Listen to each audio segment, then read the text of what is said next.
Peuple de Dieu, bonjour. Nous avons encore la joie d'être avec vous en ce moment. C'est juste vous partager la parole, la bonne nouvelle qui se trouve dans l'évangile selon Luc, le 10e chapitre, du 15e au 20e verset, où Jésus donne une mission à ses disciples. Mais le thème d'aujourd'hui, de ce moment, nous aimerions parler de être fidèle dans la mission que Dieu vous a donnée. Donc soyons fidèles dans notre mission. Notre mission c'est quoi? Notre mission c'est d'abord la mission qui se trouve dans Matthieu 28, 19 à 21, où il nous est demandé d'aller partout et proclamer la bonne nouvelle dans toutes les nations. Faites de l'air les disciples en les baptisant au nom du Père, du Fils et du Saint-Esprit. Ainsi donc, pour nos fidèles, pour nous qui sommes baptisés, nous sommes en mission. Et dans cette mission-là, il nous est demandé d'être fidèles. Et comment être fidèle? Être fidèle, c'est accepter de faire ce qui est la volonté de Dieu. Jésus a dit à ses disciples, allez. Et lorsque vous allez prêcher, vous allez prier pour les gens, vous allez les libérer. Et au 20e verset, il est dit, ne vous réjouissez pas seulement lorsque les démons ont obéi à vos exhortations, à vos prières, mais plutôt réjouissez-vous parce que vos noms, ou réjouis-toi lorsque ton nom est reconnu, est inscrit dans les livres de la vie. Donc lorsque tu es fidèle dans la mission que Dieu t'a donnée, ton nom est inscrit dans les livres de la vie, mais aussi le pouvoir t'est donné. Lorsque Jésus t'envoie en mission, il te confère sa force, il te confère son pouvoir, il te confère même en toi. Il y a déjà l'incarnation, il y a le Saint-Esprit qui te dirige. Tu vas commencer à performer des miracles et tu vas te demander, est-ce que c'est moi encore qui fais ça? Est-ce que c'est à moi encore que ces démons obéissent? Ils vont obéir en toi parce que tu as Jésus, parce que tu as Christ et parce que tu as le Saint-Esprit qui agit en toi. Mais ce n'est pas de ta force propre ou de ta force individuelle que tu vas te réjouir, non. C'est parce que tu as Christ en toi. Vous savez, celui qui porte Christ, et il marchait avec une flamme de feu sur lui. Dès qu'il prononce une parole, cette parole va porter la chair. Dès que la parole va porter la chair, c'est déjà un pouvoir.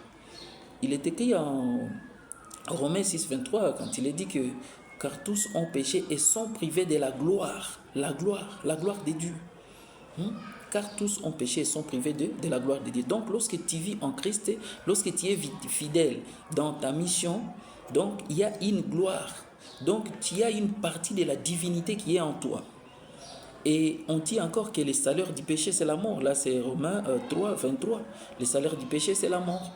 Mais le don gratuit de Dieu c'est la vie éternelle.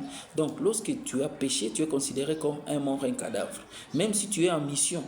Je me souviens un jour, il y avait un pasteur qui passait souvent là où il y avait un homme qui était atteint par des démons, donc il était considéré comme un fou.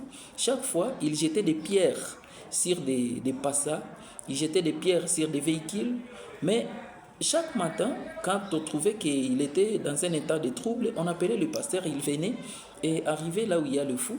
Dès que le fou apercevait le pasteur à distance, le fou prenait fuite.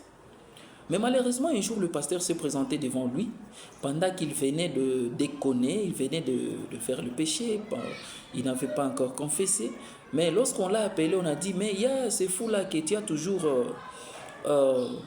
exhorté, il a toujours pris fuite. Mais aujourd'hui, il est encore là, il est en train de ranger les passats.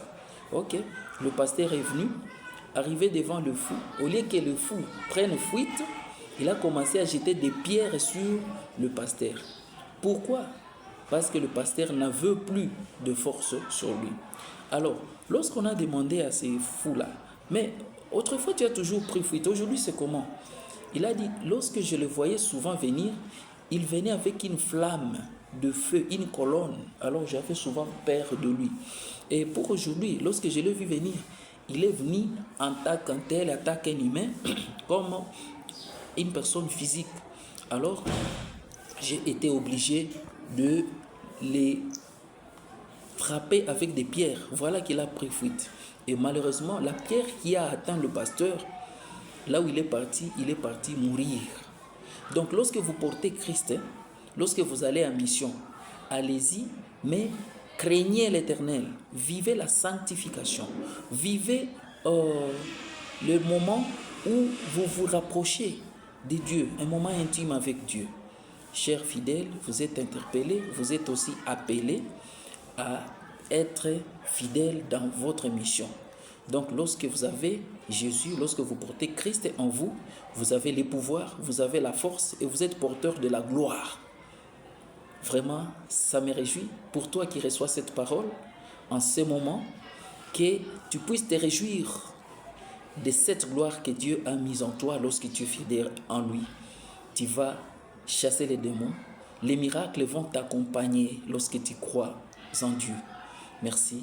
Je demande que cette force, que ce pouvoir puisse être avec toi, car Dieu t'a donné une mission. Prière de l'accomplir, car tu es son serviteur.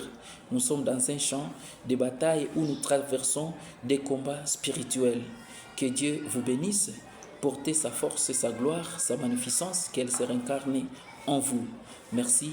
Je vous remercie et que Dieu soit avec vous. Soyez bénis infiniment. Merci pour tout et en tout.